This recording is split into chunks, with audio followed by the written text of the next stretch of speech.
Welcome to the Leadership Launchpad Project. I'm Rob Calvarowski, and as always, the yang to my yin is here, Susan Hobson. Susan, how are you? I was just saying offline, I don't even know what time zone we're in anymore. We've been in so many this week, launching all these locker rooms. Hey, but I'm feeling great. I think it's wonderful that we get to talk to all of these humans in every corner of the world now. How cool is that? It is pretty cool, and it's we actually have a guest today that's from another time zone. Well, also all three of us are in different time zones, so that's a There whole you other go. See what story. I'm saying? Yeah, But we have to start off with a quote, and of I have one course. here from an author, Ursula Le Guin, and she says, "The worst walls are never the ones you find in your way. The worst walls are the ones you put there." Oh, so good. I love that quote. Tell us why you picked it, though, this morning in particular. That's a lot of what the mindset work is, right? And that's where we always start and we always dig is Hmm. it's not about necessarily the always the practical tools or the practical, like we've had a lot of talks recently about burnout or about setting Hmm. goals, about time management. Hmm. And often it's not the actual practical tool, it's both the practical tools combined with the mindset of Hmm. being able to make active choices in self leadership. And so Hmm. that's where we wanted to start today, is a little bit of that. And those are my favorite kind of walls, as you know. And people are always confused when I talk about this. But I want those walls in front of me to be things that are in my control, because then I can claim responsibility for that. And that's what makes us powerfully responsible. That's what gives us agency in being able to overcome them, right? Absolutely. And so we have, as I mentioned, we have our special guest in a different time zone, all the way in, I think it's Luxembourg, is it, Rasmus? No, I did live in Luxembourg, but now I am in Denmark. So today I'm in Denmark. He's in Denmark, one of the happiest places in the world, as according to I the know. report that came out 2 days ago. Yep. And that's him, Rasmus Holst, the CEO of LMS 365. Rasmus, how are you? I'm actually doing great, and great quote to set us off here. I think that was absolutely fantastic. It's one of those also the mental blocks that people put for themselves as to how high they can reach. I Hmm. think it's also one of those parts of leadership, and especially if you take leadership over a long period. Actually, that's one of those things that you have a lot of conversations with people about. They think, "Hey, I can get to here," and there are just certain things. Maybe it's an uncertainty, maybe it's the fear of failure, maybe it's, and if you can unlock that, there's actually this invisible wall that falls away, and you go, "Oh, is this the land that's behind that invisible wall that I've carried for so long?" Which I think is absolutely fantastic. But insofar, mostly invisible walls in Denmark are in front of the sun, so we have mostly gray and dark. But hey, today even the sun is out, so even the those walls are gone. I so That's right. remembered this about going to Helsinki. It was so dark, but the people were so bright. And before we ask you to tell us a little bit about your backstory and the mission that you're on, I have to ask that a topical question based on what Rob just spoke about.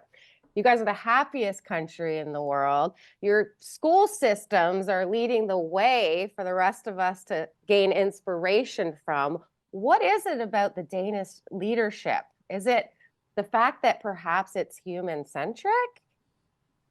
I've been lucky enough over my career to I think we'll talk about international later, but I've been lucky enough to live in Luxembourg, as I said, and I've been lucky enough to live in the US, and then obviously I'm born in Denmark, actually, to as a son of two school teachers. So that's the kind of the backdrop.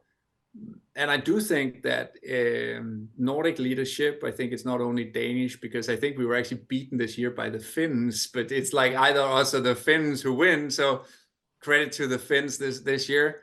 Yeah. Um, I think that a lot of it is that it's human centric, and Mm. one crazy way that I try to explain this often in the US aided by something that was very violent and all those kind of things, but actually the Vikings TV series, which is and a really weird way of explaining, but I think it says it very well, because some of my American colleagues, if I was in a senior position and you asked them, "Hey, how are you doing?" They were kind of thinking, "Oh, this is a quiz.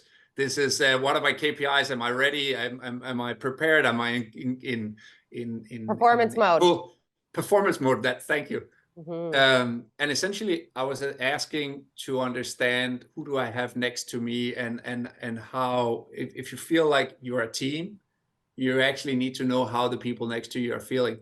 And then everyone was going, but how do you explain that?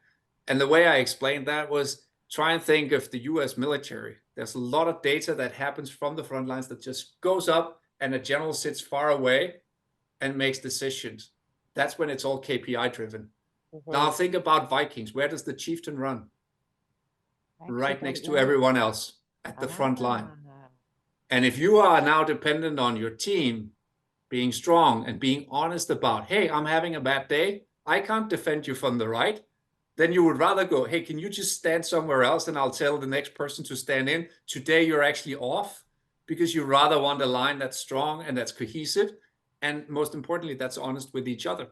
Because if you run on one line, you need that to be honest, because then you are, regardless of where you are in the hierarchy, you are reliant on everyone else next to you to be strong enough to deal with the challenges ahead. And while this is one of war and terror and all of that, which is actually a terrible way to explain it, I think the fundamentals of the story is that if you lead based on KPIs from the back of a room and a BI table, which is part of today's leadership, and there's a lot of people who will say, hey, the truth is in the data, you can always find the truth in the data, and all of those kind of things. There's also very much truth in teams that stand together and that actually run as one, and maybe has a bit lower hierarchy, has a better chance of standing that. But it's not all cultures who are open enough to have that discussion. It's not everyone who feels that the vulnerability more than the weakness of saying, hey, I'm not good today. And we all know life is a series of events, and sometimes there are the strongest people on the team, their mother is ill. And regardless of how strong you are, you have to say that, because you can't perform through that week. There's something that's lots more important, that feels much more. And when you have a team dynamic where that works, then you're strong. And I think this is it, because that's where you come from in Denmark. It keeps everything very tight. It's also a belief that obviously you can get far with the educational system that we have, and everyone, regardless of background, should have the opportunity. And it also then causes the other effect, which you will see from the US, and which I actually take with me sometimes, which is the performance culture gets slightly diluted, because you always feel like, hey, we're just one group moving along. Whereas in US, you can feel that hey, I need this to be in this position. Otherwise, if I'm not there and I'm not strong, I'm going to lose my position. So I think that's what I take as a best of both worlds, actually, because I think if you can combine those, I've always said that's when you get the strongest organizations, that they have a sense of pride and we want to be ahead, but you have a sense of team that keeps us together and that keeps us honest with each other. I love that. Now, Job. Rasmus, we got to ask you, because So when we good. spoke last time, you were telling me about how you've worked in over 100 different countries.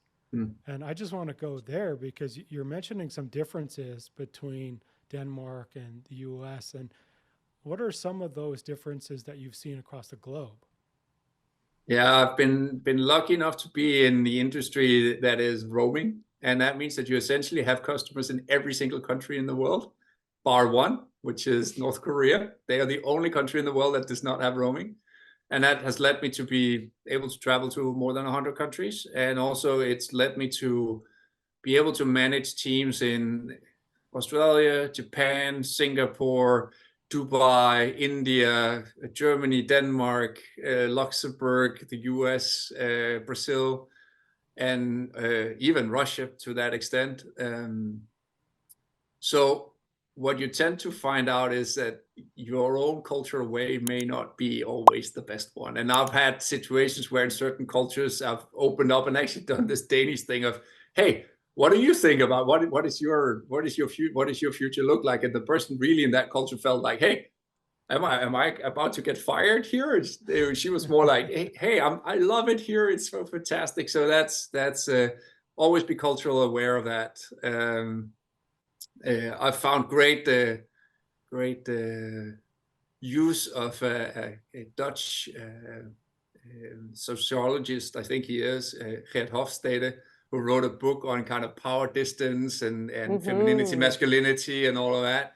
And I had I had the subject when I was studying engineering of marketing across cultures. And I remember reading this and I thought this is going to be the stupidest course ever. Yet it's the one I've used the most, that book. And then what you find out is that if you take one of those typical stereotypes of, hey, we've outsourced our development, so the teams cannot make decisions on their own. And we, at that time, had development in India, and you had a lot of the product heads and stuff like that in Europe. And the usual thing would happen. You write the specifications, you send them to India, and the code that comes back is absolutely not what you thought it would be, right? And actually what we tried to change there was to have this mentality of actually having the discussions up front. And obviously Scrum as a foundational element actually helps with that. And you figure out that at some point, if you actually allowed the Indian team to make the decisions on their own and actually be masters of the whole process, the whole thing got a lot better, because regardless of how I write a piece of paper, if I give the same piece of paper with what I want, and it could just be a sandwich, and I gave it to Susan and I gave it to Rob, I would not get the same sandwich back from both of you. And that's just to say that if people are more in charge of what they do, everyone was telling me this cannot be done with Indian teams. And of course it can. It just takes some time, because they were used to just getting pieces of paper and trying to solve that to the best of an A score on exactly what was written. But the ones who wrote it were not precise, and therefore what came back was not precise, and unprecise times unprecise gives very unprecise. And that's one way you feel like, hey, here you could actually transform the way the Indian teams work. And here's the crazy thing, because later in that journey, we actually merge with a larger company. I get to run a large set of the business with 700 people. And we're actually implementing Scrum as well. And as they all meet for the first session, everyone who's on Western teams are going like, hey, we're going to ace this and we're going to be good. But all of the Indian teams that we brought into the business had already done this. They were already working in Scrum. So we had Scrum lectures and all of that. And then we're ready to start. And when you started to do the first planning sessions, the Indian teams were done after 10 minutes, and everyone else were looking like, what is happening over there? That's supposed to be the outsourcing piece. And they went, but they already knew.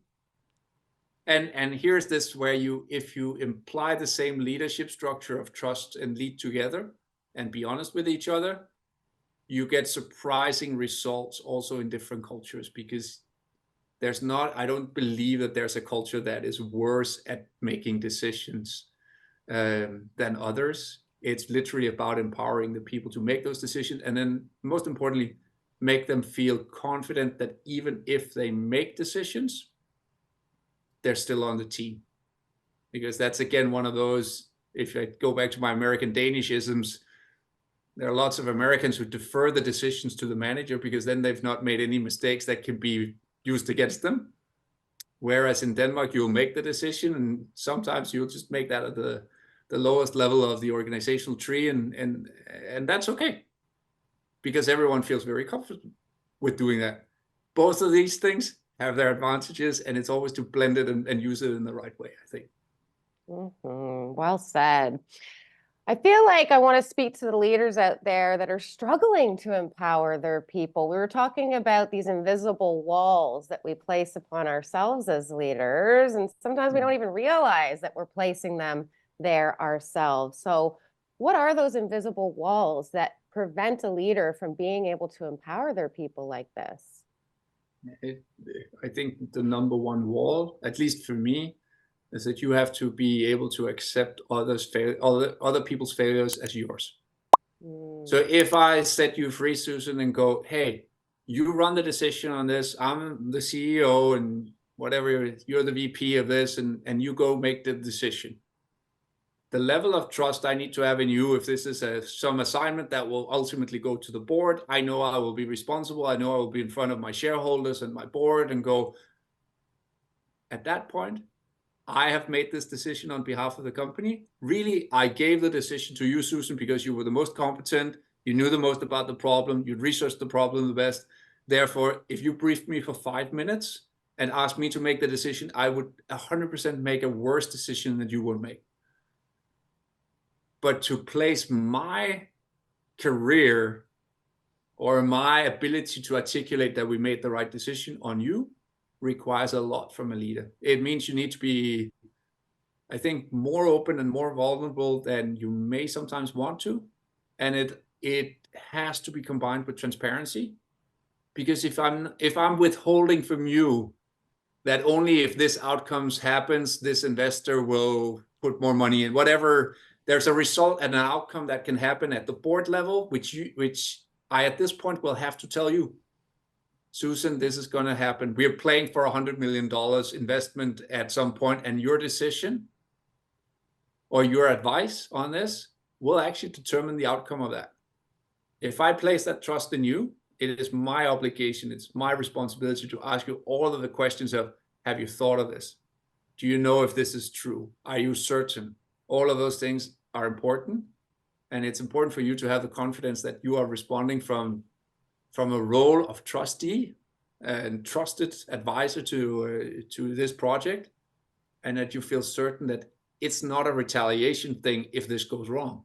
It's actually it's both of our obligation to make this as good as possible. But at the time I'm in the boardroom and you're not there, at that point, I take full responsibility for everything that you and I agreed to do together.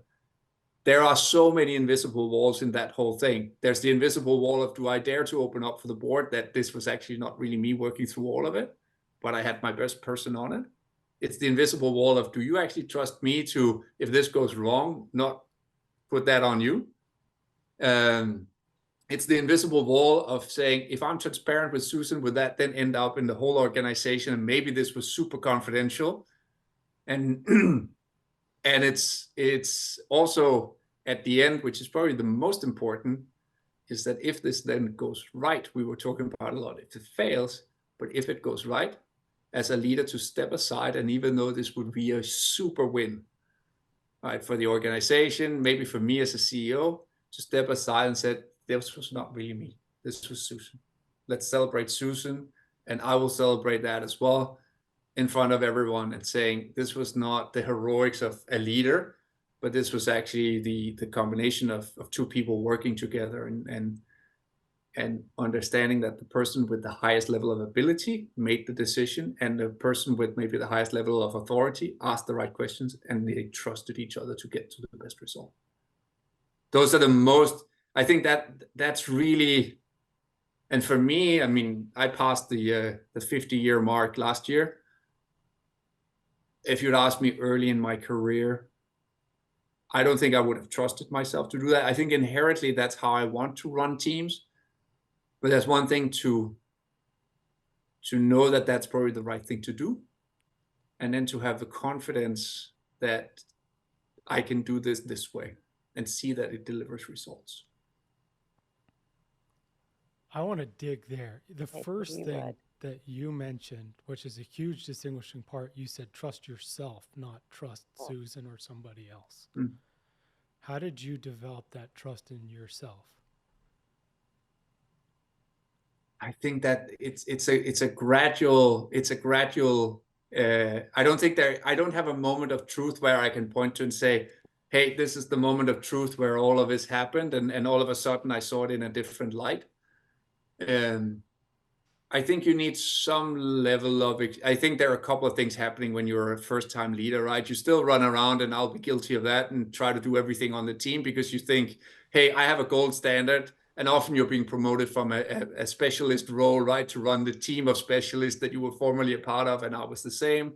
So you run around thinking, I was the best one on the team, so now I just do everyone's job, and then it will be to my standard, and then I'm good, right?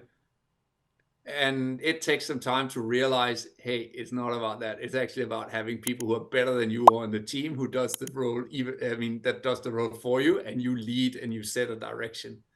That, I think, is the first realization that most people get to.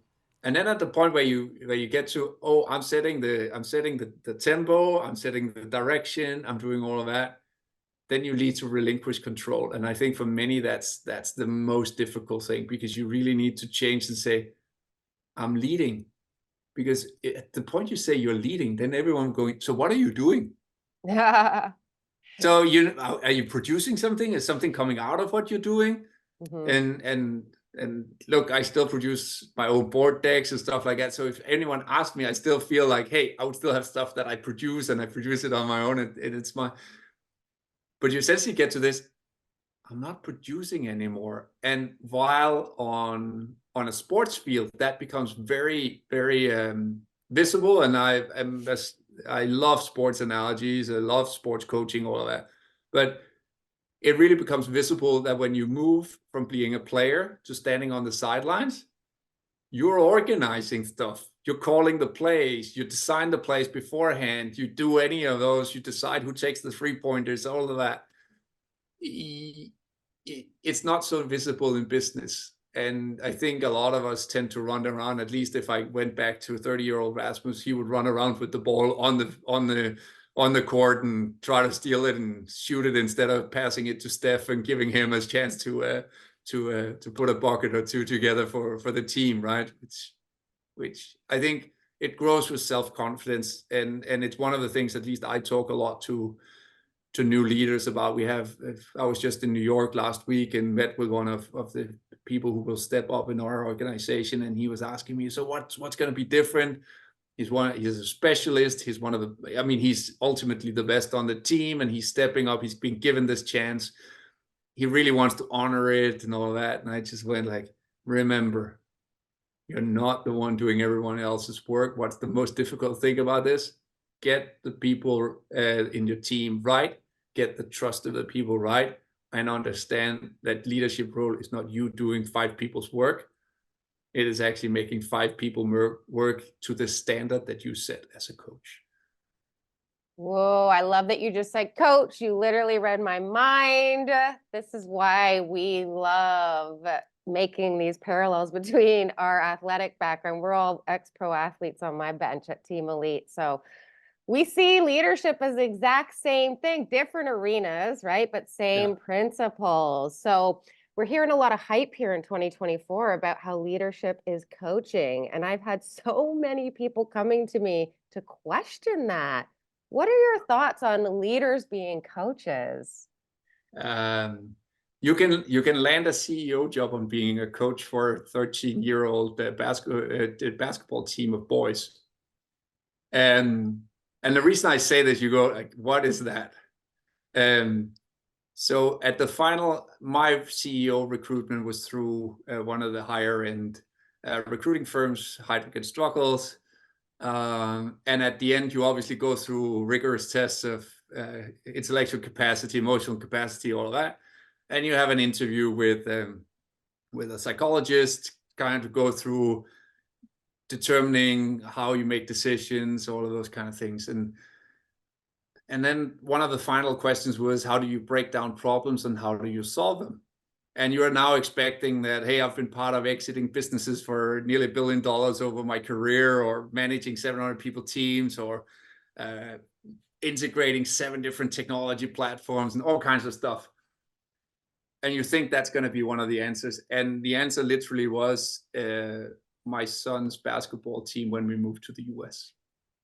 My son is a very, very good soccer player. He's a left back, so he knows how to tackle, he knows how to defend. They were 12, 13 at the time. And he goes to try out for basketball. His dad was a fairly good basketball player, not at a full elite level, and it was in Denmark, albeit, so all respect to that. But obviously he's never played, so he ends up on the worst team. And the worst team is as worst team goes. There are all the kids, the foreign kid who just arrived. There's a slightly chubby kid, the bookworm who was sent there by the parents, all of that. That's the team, right? And they play the first game. They lose 42-0. Oh. it was a And you can blowout. that you literally see that reaction of all the parents, right, me included. And I'm used to my son playing on teams that usually play to win and all that, and I just went like, this cannot be true. I went and talked to the other dad coaching the team, and I said, hey, maybe I can help. And what we literally did was we sat the boys down and we said, we believe we can get you on a journey to win a game this season. You're on this journey together with us, and I promise you, you will win a game. And they went, are you up for this? And they all went, we believe in that. We think we can do this. We agreed with them that we would practice for 50 minutes and scrimmage for 10. We would also coach defense for 30 minutes and shoot for 20. Everyone on the team only got 2 shots, 2 places on the court they could take shots from. And if nothing else, we had Josh, who was a big guy, really good ball handler. If nothing else happens, give it to Josh under the basket, just do a shack and throw it up. If he hits half of them and we shoot 20 shots, we should get points. That was kind of the thesis. And then we get really good at defending, and then we bring the other scores down. And what started to happen was obviously what we wanted to happen, that then they lost 32-10, and then they lost 24-18. And here are the invisible gates, or the invisible doors again, of walls that we talked about. They didn't think they could win it. That when you just look at a 40-0 loss, you could just feel they're on the motion. We are going to win this. We're going to win this. I even stopped them from shooting 3-pointers. Remember, this was in San Francisco with Klay Thompson and Steph Curry. You don't do that. But they got to a point where they started winning, right? And the team, you could always suddenly feel like, hey, we got self-confidence. We can do this. I started to, obviously you use talents like my son, who's a good soccer left back, to block and stop the guard. He always opened up to the guard's weak hand, so when they passed, you could run up and steal the ball. Started to do that, so we got fast break buckets and stuff like that. And essentially what this just was, you broke down a problem of, here's a losing team that's going to be losing for the entire season. What are the components we give? What are the tasks we give to everyone to fulfill? And when they all know and they all see that, hey, this weird Danish kid who's a soccer player and can't shoot a ball, like, I mean, he 2 hands and all, he can actually defend better than anyone on the team. They respect him for that. I even had a kid who wouldn't pass the ball back to the other kids because he was afraid he wouldn't get it back again ever. But he then plays a game where he actually is a defender on the right side of my son. And as soon as he opens up, he does like 5 or 6 steals. And the whole team obviously goes, hey, you're our Draymond Green. And you can see everyone lighting up. So that was the story I essentially told about how you break down problems for a team. And it's all about clarity of roles, clarity of obligations, trust between the team members of what Rob is great at is not what I'm great at, that if none of us can do this, we can give the ball to Susan so he can get something happening. And that's respecting each other's talent. And then on top of that, it's to, as a leader, and here I'm probably very strange, I was the dad on my knees on the floor, banging the floor and being 15,000 spectators in and of myself, right? But cheering the people on and being there for them. And I will say this, I then called at one of the last games, I called, hey, we're allowed to shoot a three-pointer. And there was one kid who could shoot a 3-pointer properly. He goes out and obviously everyone's looking at, and the other opposing team also was like, hey, he's going to shoot. And I had this one kid who it was difficult to get him in rotation. And it was always like, and instead of shooting the 3-pointer, the guy actually passes it to this other kid. And it was rarely he scored a bucket in practice. Oh. And for all reasons unknown, probably we'll call it divine intervention, the ball goes in. Yes. And the kid runs off the court and just cheers and everything. I just had to call a timeout and just go, hey, all team, the guy who passed the ball, you give him a hug and you go, you don't know what you've done, but this is life-changing. And this is just where you want to. And all of a sudden, it's not from the coach to the other players. I could never given that experience to that player because I wasn't on the court. But all of a sudden, your team members start to do that, and then you know that the coaching works. Mm-hmm.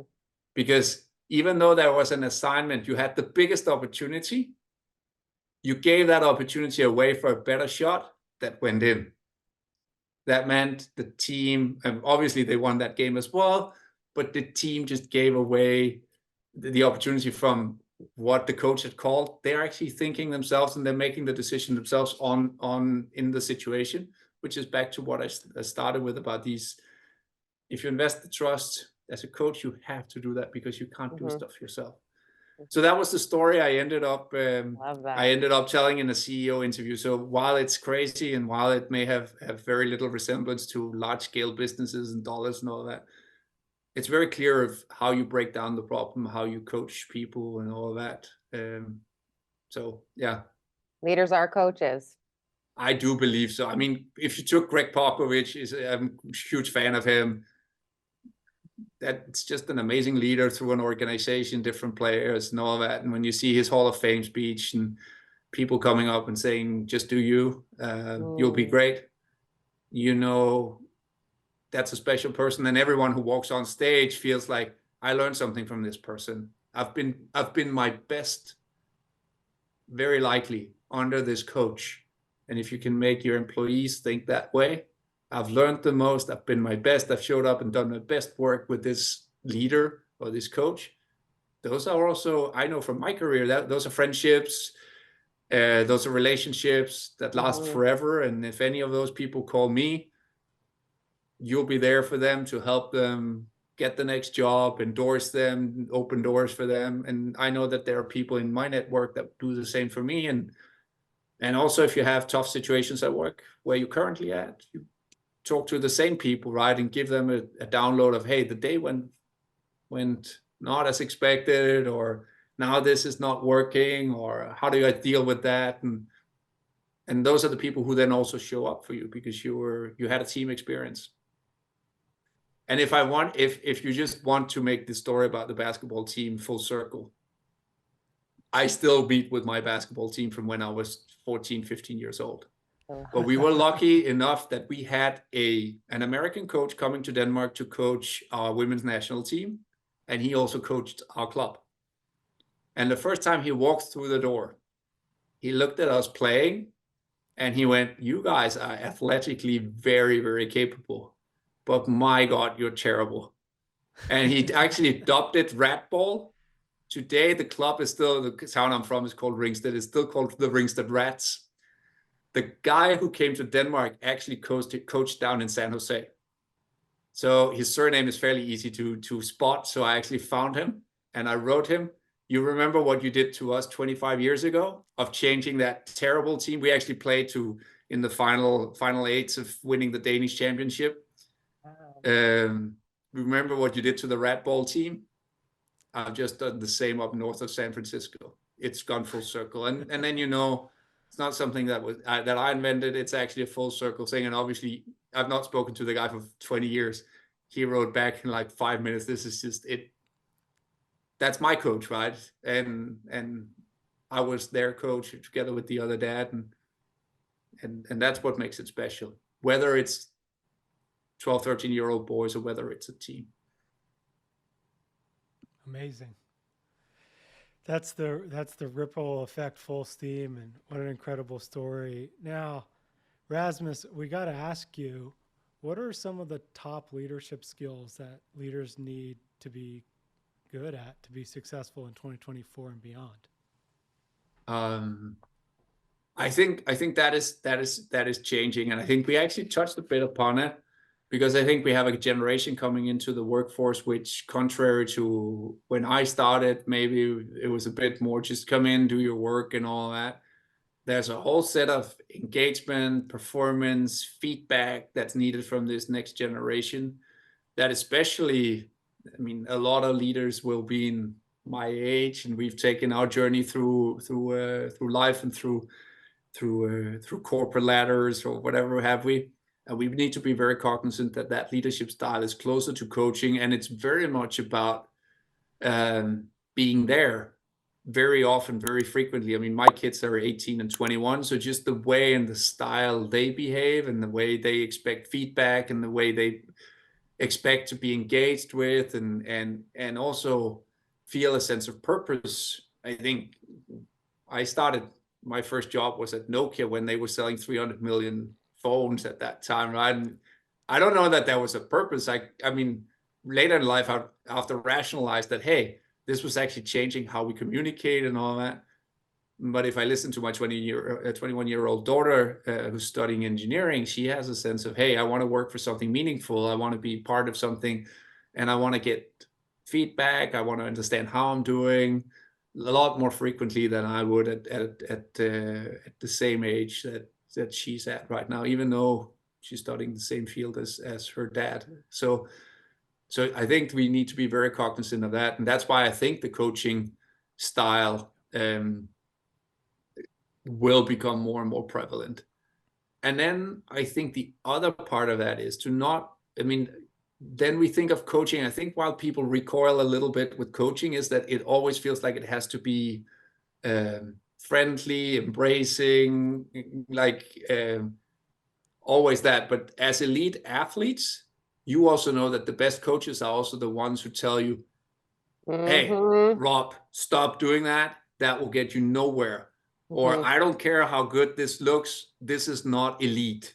This is great, but this is not elite. And I think that's the real tough change of tone of voice or change of rhythm that you need to encompass it or build into leadership and into coaching. And if we only make it touchy-feely and whenever something's really wrong, we just serve more pizza or stuff like that, it helps maybe, hey, it doesn't feel so bad that we missed the quarter. Yeah, it does. And you need to communicate that without hesitation of a doubt. And also point out if that's only good, if we want to get to elite, there are these steps to get there. Because I think that's what the greatest coaches do as well. They build you up, but they are also there to tell you that what is good when it needs to be elite and what is terrible when it needs to be good. And also I think one more important thing, and probably also over the course of your career, you learn that build out and understand what every person's strength is and build that out. You don't need to build everyone to level 50 across the board of everything, presentation style, everything. Build some skills to index 95 or 100 and then have a few at index 50 maybe, and then some at 80 something, and seeing that strength in people and having the courage to discuss that. Because I also think that we have, I think my generation is true in that as well, but you have a generation where everyone feels that they need to be index 100 at everything. And while I wish I was, I also know I am not. And I have to rely on other people's strengths to be a great team. And I think that's a very that's for me one of the key things to be a leader in 2024 and beyond. And then I think the one other observation is, I said I was the son of two teachers at the beginning, and they stayed the same place basically for 40 years, both of them. And I think we also need to realize that that's probably not going to happen anytime again. I think the generations who took lifetime jobs is over. And therefore, I also think about how do I invest in the people we have on the team right now to be successful later and be comfortable with celebrating people who move on to better roles somewhere else. And actually be, hey, I'm okay with you becoming a star player somewhere else, even though I feel like I've created your success. Be comfortable with that, because I think that's going to be a constant. I don't think you might as well just get comfortable with it because it won't change. That's going to be the norm. And I think when I started, I came to workplaces where we celebrated people's 35-year anniversary and a gold watch and all of those stories where that ain't gonna happen.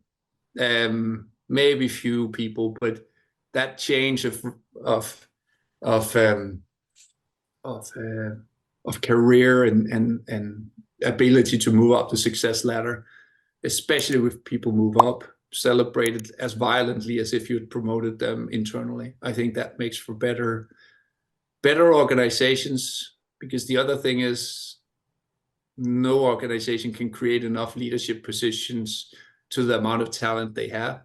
So again, understanding that move up will happen either internally or externally. And for everyone who leaves you, you have an ambassador who will recommend that somebody works for you, and you will have great talent coming in. And that feedback loop, I think, is, if you can create a valuable feedback loop like that. Hey, I had an experience at maybe LMS 365. It was great. I'm now a VP somewhere else. But while I was there, I was on the talent program, or they took care of me, or they gave me opportunities to shine on projects, or trusted me to do things, and I can now use that in my next role. You can have no better recruiting advocate than that person, because they will always go like, that's where I learned something. Just like you will go back to your old coaches and tell them you did great. Right? And that's always an endorsement. And then the better you can build that endorsement cycle, the better recruits you will have, and the more voices that will actually be around your company to say, hey, great talent goes past this.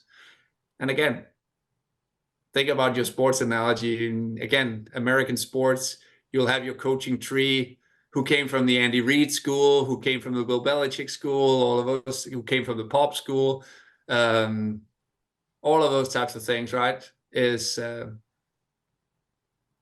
It tells you something about the organization, and it tells you something about the leaders who are there. Wow. Words of wisdom from you today, sir. I have to ask you one last question before we let you go, Rasmus.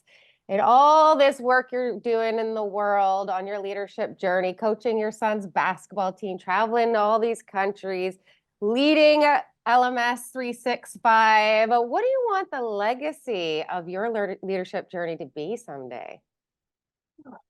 So I think there's a personal one, and a company one.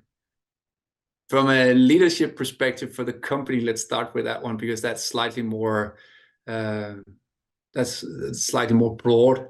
I actually want, and this is back to this mission and having a goal of what you want to change. We actually want to change that every single human resource department changes name to human success. We're obviously in the HR tech space as a company, but we feel that it's crazy that we want to have customer success. So we want success for our customers, but our people are human resources. So we've started with that. We've appointed, I think, what will be the first ever chief human resource officer. She started with us on the 1st of March. Absolutely amazing female, founder of her own business, and has decided to join us on this journey. So that's one ambition, and that's to change every single human resource department to human success. That's on the business side. I think on the personal side, it's actually a lot more humble. It's mainly that the people who've worked with me in teams, the people who've led me, the people I've had the privilege to lead, will come back and say that they learned from the journey, and that I showed up in the way that I asked everyone else to do, and that I'm there for the people whom I shared the journey with. If you get that as a legacy, I think that's all you can ask for. You can do your best every day to show up and be part of the team. And if it's not 100%, which I don't believe it will ever be, just that it's the majority, I'm actually humble and super happy, because then you know you've impacted the people around you, and hopefully in some shape or form that gets passed on to whoever is next in line. And those people might be the people who lead my own children, right? They're coming up through that, and if they have the same experience, I'm so super happy. It can maybe leave you with, now my son got a bit of spotlight, so we can give my daughter a bit of spotlight as well. Because I had an amazing marketing leader on my team when I was at Wire, and my daughter was looking for an intern job, and we were sitting next to each other, she or my marketing lead and all that. And she was young, and it was a startup. We started from zero in revenue and built that up. And And I asked Layla, hey, you've never done leadership. Do you want to just have my daughter come help you? And she was like, yeah, of course. And I said, just, it's my daughter. It's essentially your boss's daughter. So just don't fix it. You do you, you'll do great. And today I'm just so happy that when I talk to my daughter, she wants to be Layla. She doesn't want to be me. Oh. And I'm just going, that's the right role model. Those two had such a great collaboration.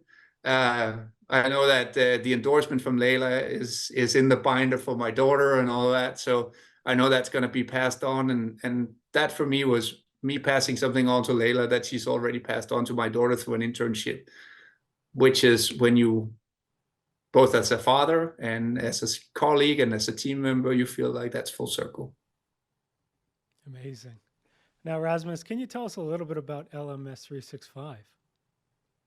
Oh yeah, we can certainly do that. That's more in the that's more in the day-to-day business. I mean, we're lucky enough that the mission of changing the world to human success instead of human resources right up our alley. We do technology that does learning, engagement management, performance management. Uh, we underpin that by AI. We are reasonably successful with what we're doing. We're still growing fast. It's a global company. Majority of our business actually in the US, 200 people worldwide, present in seven countries with our own offices, and with 60 countries with what we sell. But on a day-to-day basis, we actually get to live our own mission. So it's fairly easy to set an ambition for the business. We want to be our own best role model for being a human success. And we should be the best at that. And we should actually be our own case study. So on that, that's LMS 365 in a very short nutshell, and how the mission, what we build, fits together with how we also think leadership. And again, as I said, the way we hired for what would traditionally be the head of HR, our chief human success officer, was also to hire somebody who's been in amazing organization where it was human resources, but then went out and founded her own company, built that, and we actually bought both the technology and she joined the company. And I think that's also a new for like the people team that they actually have. She's actually carried the bag. She's been out there selling. She's been building products with product teams. Think about how amazing that is, that the person who should help you with building your own team actually understands every aspect of the business. She's had to do her financial reports, report back to investors. And in that, we want to change the role as well. So we want to walk the talk and do the hires that we think transform the way people think about that role, to invest more in people, because more engaged teams are better performing teams. I am 200% sure. We happen to Absolutely. And agree. for folks out there, you can check out more about LMS 365 at lms365.com. I've also dropped Rasmus his LinkedIn in the podcast notes as well, so you're welcome to connect with him there. Is there anywhere else you want folks to find you? I think LinkedIn and the web, then I'm absolutely good. Perfect. And obviously for us, hit subscribe to Leadership Launchpad Project on your favorite podcast platform, and all things executive coaching and leadership development, head on over to elitehighperformance.com. Susan, where do you want to leave folks with today? I'm just so fulfilled by this conversation. Rasmus, you have no idea how many question marks we get when people see we're all on this Leadership 2.0 mission to change the way the game of life, leadership, and business is being played forever through this human-centric approach to leadership. Yes. But when we actually tell them that we're high-performance leadership coaches, they don't get it. But this interview really lays down all that proof and evidence in terms of how human-centric leadership, relationship-centric leadership is the high-performance freaking strategy. Thank you so much for coming in and bringing the heat today. This was such a rich conversation we had. Thank you, Susan. Thank you, Rob, for having me. So good. It was amazing. And I want to echo one thing that Rasmus was talking about, and it's been coming along a lot lately, is this element of human resources and that people are liabilities And we've seen in tech over the last 2 years where they've laid off, it was over 200,000 people, right? And it's like, we've never made higher profits, but yet we're cutting folks. And they're not to mention the impacts towards their mental health and their future careers. But it's also this element of like, now that you're a leader, how are you getting those references and building that culture and being the company that people want to work for? And that's what Rasmus was talking about today, is your company is a brand and you need to be very aware of that brand outside of the walls of your office, and also inside the walls of your office. But start there and get out there and coach a 13U basketball team. The method to the madness. Anyways, yeah, that's right. March Madness was started yesterday, so this is perfect timing for all of this. Rasmus, it was an absolute pleasure to have you in, and we'd love to have you back sometime later this year, because I know we could go much deeper. Oh yeah, you're For a sure. I would welcome the opportunity. Thank you very much. Amazing. Everyone, thank you so much for listening, and we'll see you all next week. Bye, everyone.